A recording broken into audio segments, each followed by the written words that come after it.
All of his co-workers were gone. What could it mean? Stanley decided to go to the meeting room. Perhaps he had simply missed a memo.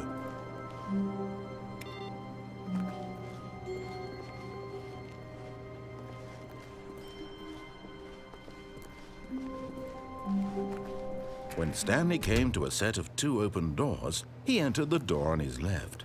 This was not the correct way to the meeting room, and Stanley knew it perfectly well. Perhaps he wanted to stop by the employee lounge first, just to admire it. Ah, yes, truly a room worth admiring. It had really been worth the detour after all, just to spend a few moments here in this immaculate, beautifully constructed room. Stanley simply stood here, drinking it all in. But eager to get back to business, Stanley took the first open door on his left.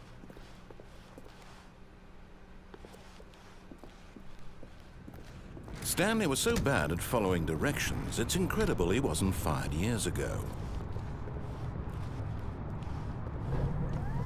Look, Stanley, I think perhaps we've gotten off on the wrong foot here. I'm not your enemy, really, I'm not.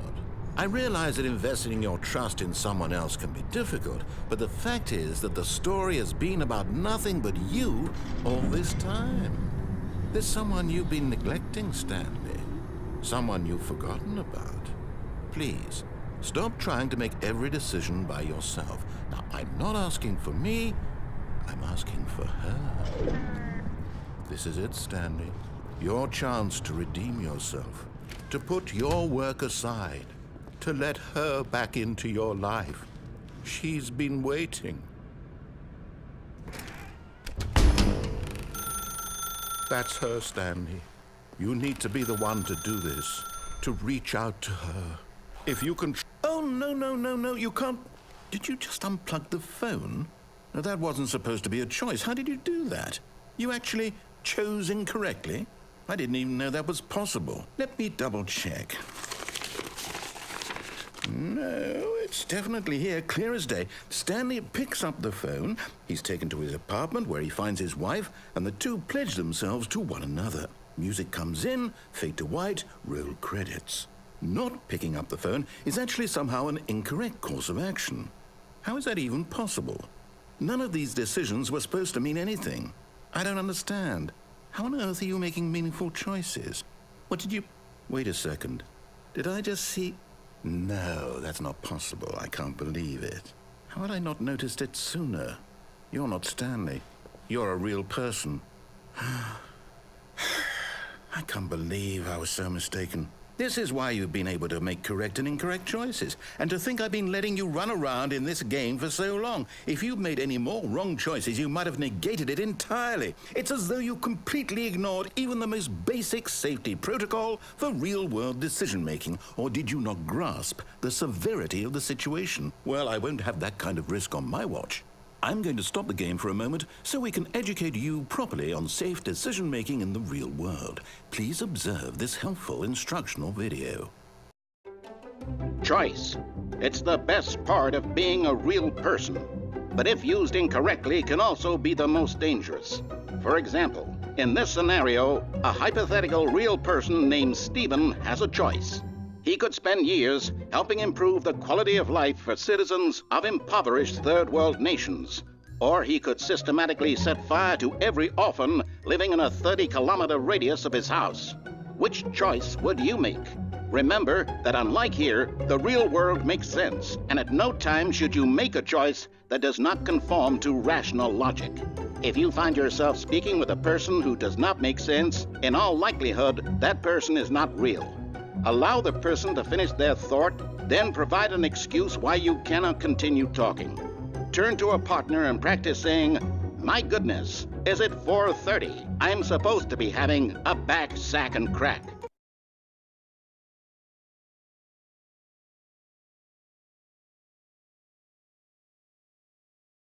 Excellent.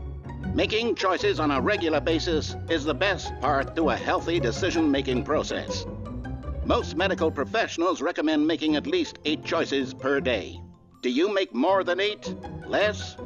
And finally, If you begin to wonder if your choices are actually meaningful and whether you'll ever make a significant contribution to the world, just remember that in the vast infiniteness of space, your thoughts and problems are materially insignificant, and the feeling should subside. At this time, your instructor will guide you in an exercise to test and reinforce the material covered in this video. Welcome back. You may have noticed that this room has begun to deteriorate as a result of narrative contradiction. But not to worry. Now that you're properly informed on good decision-making, we're going to revisit a choice you made just a few minutes ago and see what the correct thing to do would have been. This way, please.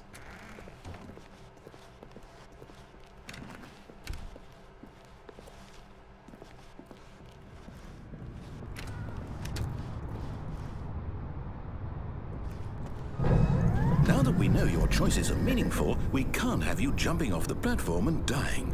Imagine the main character dying senselessly halfway through the story. That story would make no sense at all. We just need to get you home as soon as possible before the narrative contradiction gets any worse. Unfortunately, it seems this place is not well equipped to deal with reality.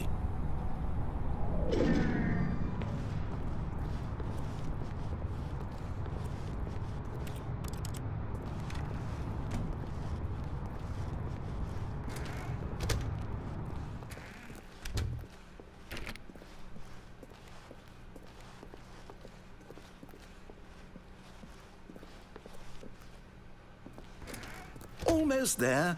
You'll take the door on the left, back to the correct ending, the story will have resolution once again, and you'll be home free in the real world.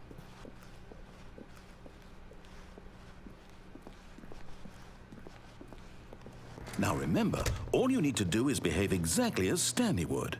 That means choosing responsibly and always putting the story first. I'm quite sure you'll be up to the task. Just follow my lead and you'll be fine. All right. When Stanley came to a set of 2 open doors, he entered the door on his left. No! Why did you do that? Quickly, hurry back in the other direction. Perhaps we're not too late.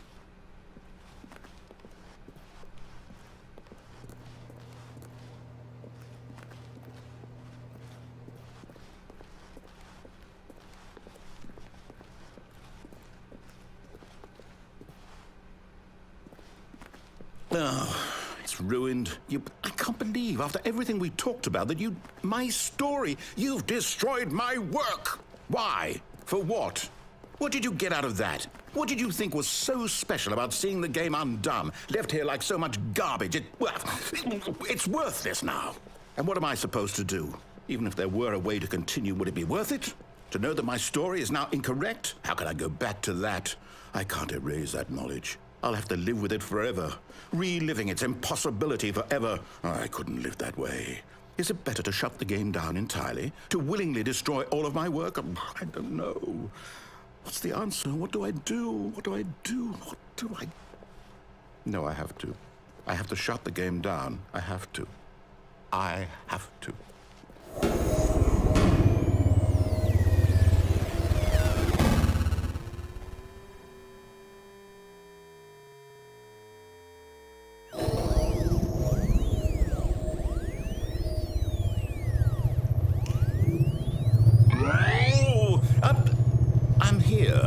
I'm still here in this pile of rubbish, with you who thought you were so clever. Now look where we are. My entire game is destroyed. It was the only thing in the world that was mine, and you've run it into the ground. What, did you think that would be funny? You just had to see? Didn't I impress upon you how important it was to be like Stanley? He actually knows how to do what I tell him to. He understands that if I say to do something, there's a damn good reason for it. That thought hadn't even occurred to you, had it? That there's a world outside of you? You're a child. Oh, my story.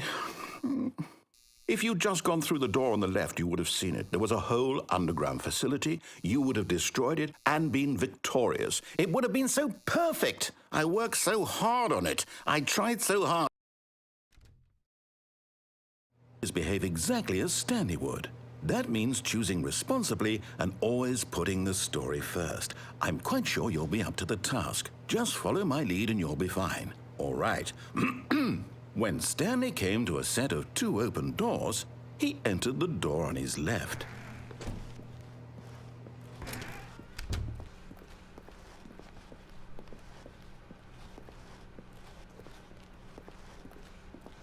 Yet there was not a single person here either. Feeling a wave of disbelief, Stanley decided to go up to his boss's office, hoping he might find an answer there.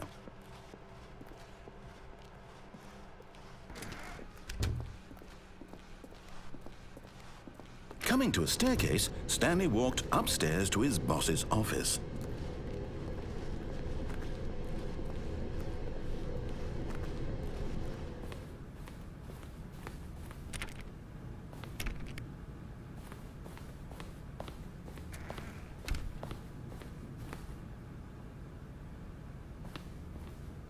Stepping inside his manager's office, Stanley was once again stunned to discover not an indication of any human life. Shocked, unraveled, Stanley wondered in disbelief who orchestrated this, until he saw the door with a voice receiver next to it. Surely behind this door lay all the answers to his questions. And beyond all probability, he knew the passcode. He had seen it on his boss's computer just last week. Night Shark 115. Was this the code to open the door? Would it still work? There was only one way to find out.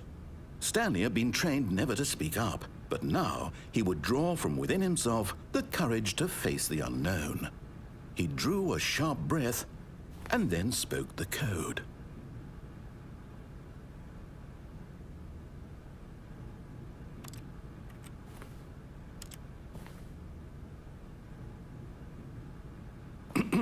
Stanley spoke the code. Night Shark 115. He spoke it into the receiver, right there on the wall.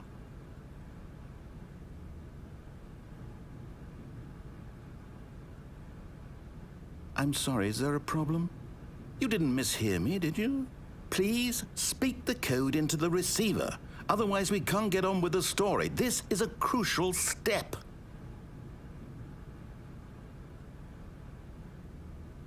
Okay, fine, you're not going to do it, but you know what?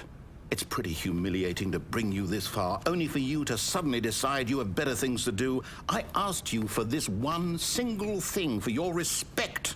The kind of respect Stanley shows for his choices. He knows what it means to take a story seriously. If you didn't want to see what I had to show you, then why did you come here? You had a choice, you know. You could have gone through the door on the right. You could have done whatever the hell you wanted over there. Why did you come this way? Speak. Say something to me. Explain yourself, you coward. When Stanley came to a set of 2 open doors, he entered the door on his left. Stanley? Hello? Are you... Is everything okay? Stanley, please. I need you to make a choice. I need you to walk through the door. Are you listening to me? Can you hear me? Is everything all right? Stanley, this is important. The story needs you. It needs you to make a decision. It cannot exist without you. Do you understand me? Whatever choice you make is just fine. They're both correct. You cannot be wrong here. We can work together. I'll accept whatever you do. I simply need you to take that step forward, please. Choose. Do something. Anything. This is more important than you can ever know. I need this. The story needs it. So, you hear me? Are you there? Are you listening to this? Stanley, are you there? Okay. It's okay, I can wait. You need time to decide. Time to make sure your choice is correct. That is the best choice.